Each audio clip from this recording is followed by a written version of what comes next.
A gente está num momento que cada vez mais denúncias de autoritarismo, censura, perseguição política começa a ser exposto.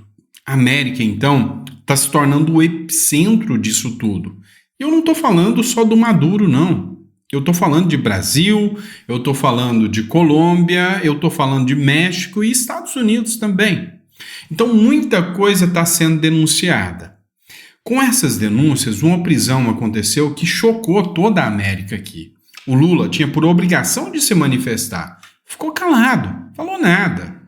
E a gente vai explicar um pouquinho o que realmente isto implica na política brasileira e de toda a nossa América aqui. Bora pra cima?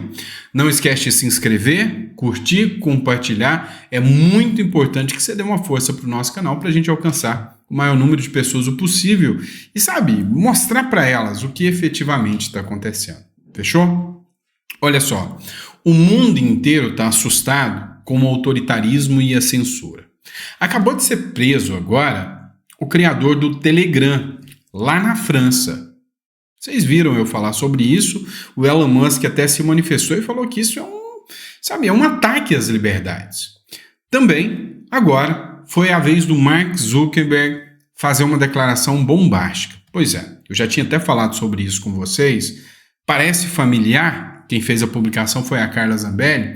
O Mark Zuckerberg disse o seguinte: Biden e Harris pressionaram repetidamente para censurar conteúdos nas redes sociais.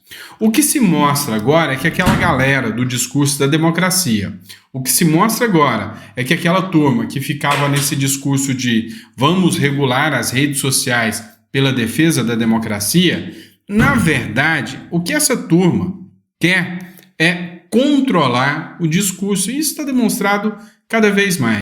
E essa pressão entra aqui no Brasil também. É óbvio que o objeto de maiores discussões sobre essa questão da liberdade de expressão, do autoritarismo que entra em foco, é sem sombra de dúvidas o maior alvo o ministro Supremo Alexandre de Moraes, principalmente devido às medidas que foram denunciadas agora pela Folha de São Paulo.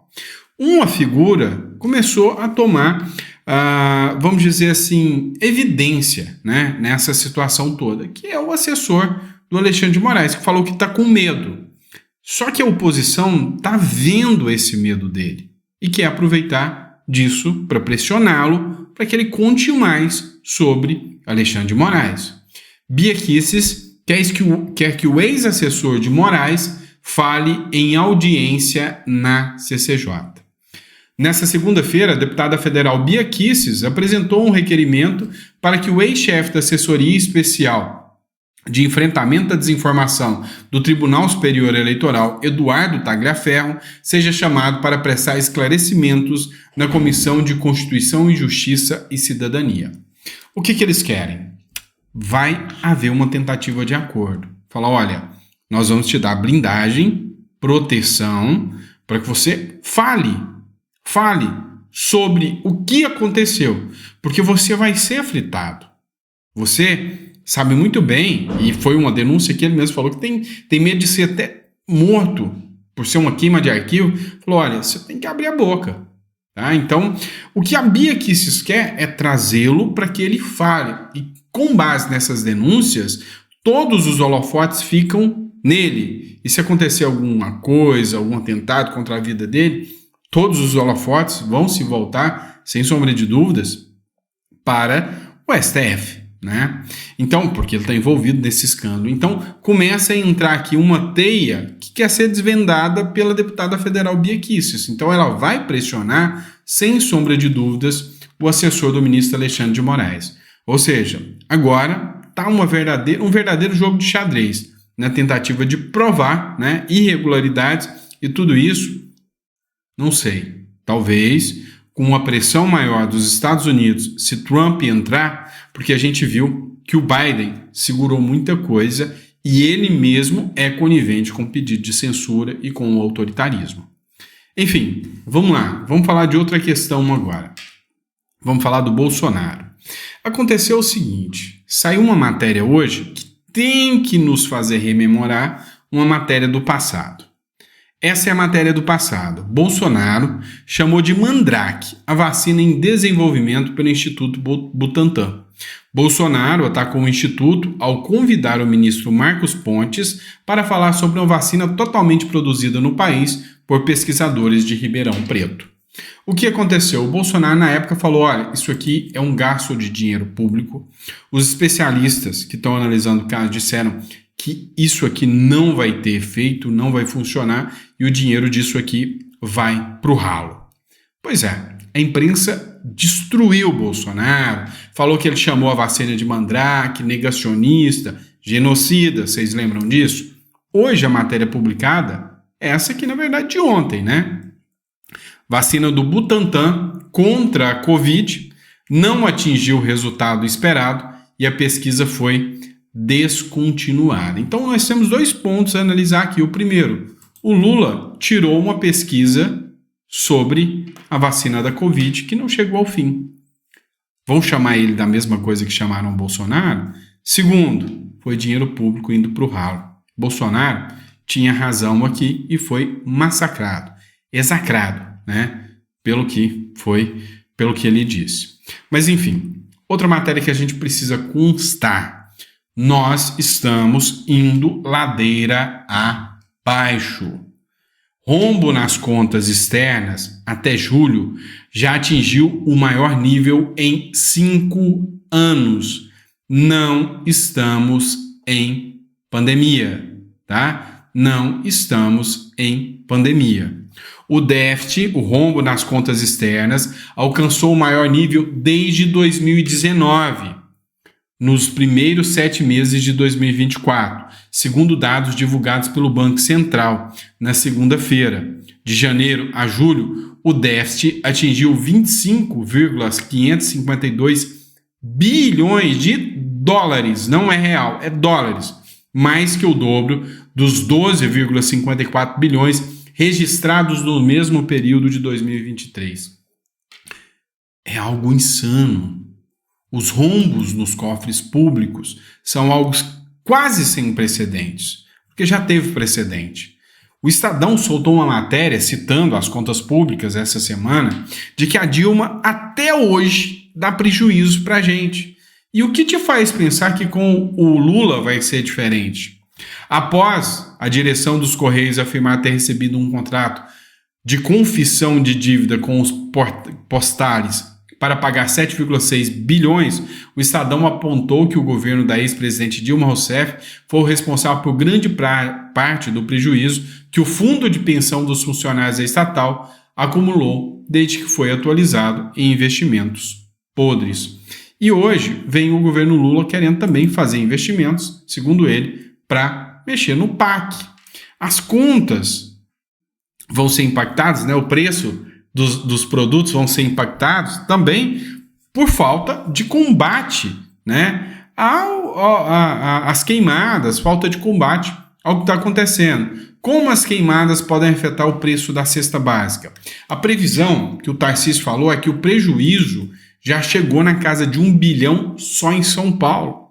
O de Goiás ainda não foi computado, Mato Grosso está na mesma situação, ou seja, estão fazendo um verdadeiro ato de terrorismo contra o agronegócio e os estados de direita. O que está acontecendo agora é algo sem precedentes. Sabe, centenas de focos de incêndio criminosos de uma vez só. Há um estudo que diz que 99,9% dos focos de incêndio que aconteceram em São Paulo foram criminosos. E olha só, o Lula disse o seguinte: Lula afirma que a privatização da Eletrobras foi crime de lesa pátria. Você não entendeu. O Lula está dizendo que privatizar coisas que dão prejuízo quando a esquerda chega ao poder é crime de lesa pátria. E a gente precisa refrescar a memória um pouquinho. Eu sou a favor de privatizar tudo. Eu acho que esses políticos, quando tomam conta do poder, são piores que cupins, comem tudo. E aí, relembrar é viver. Matéria da própria Câmara dos Deputados. 26 de março de 2015. A Graça Foster diz que as perdas da Petrobras de 88 bilhões, olha, escuta esses números, 88 bilhões de reais não foram causadas por corrupção. Graça Foster, ministra, né?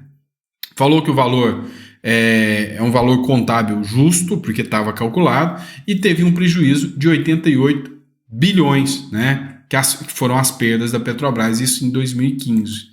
Quem estava governando em 2015? É o resultado de quais anos? Dos anos da gestão PT. Ah, não, mas sempre as estatais dão prejuízo. Nem sempre assim. A Petrobras fechou o governo Bolsonaro com lucro recorde para distribuição a investidores. Na gestão Bolsonaro, a Petrobras passou a ser a empresa mais valiosa do mundo, matéria do Brasil de fato. Na gestão Bolsonaro, tínhamos a empresa mais valiosa do mundo. Se sabemos que essa empresa é tão valiosa, qual o caminho? Vender, porque se a esquerda tomasse conta de novo, não há quem segura a ganância desses monstros. Essa é a realidade. E agora? Está no governo Lula. Pois é. O Tribunal de Contas da União indica um prejuízo de 500 milhões em contrato da Petrobras no governo Lula. Para o ministro do Tribunal de Contas da União, a inviabilidade econômica do negócio é indiscutível. Ou seja, foram mandadas embora as pessoas que fizeram a análise. Ia ser feito um contrato que ia dar 500 milhões de prejuízo. Mas será que é por falta de técnica ou é por conivência? Parou não, vamos lá. Sob o governo Lula, Petrobras amargou um prejuízo de 2,6 bilhões no segundo trimestre de 2024. E aí, quando foi perguntado, disseram que já era esperado. E era mesmo. A gente já esperava que isso fosse acontecer. Até porque a gente sabe muito bem que é o governo Lula que está à frente do Brasil. E sabe, o Lula deixou vazar tudo, sabe? Deixou tudo em aberto, todas as provas do que aconteceu na Petrobras, sabe? Foi tudo demonstrado, a Lava Jato mostrou tudo. Aí agora o Lula, depois de ter vazado essas provas, vem falar que é um crime de lesa pátria o fato de ter privatizado.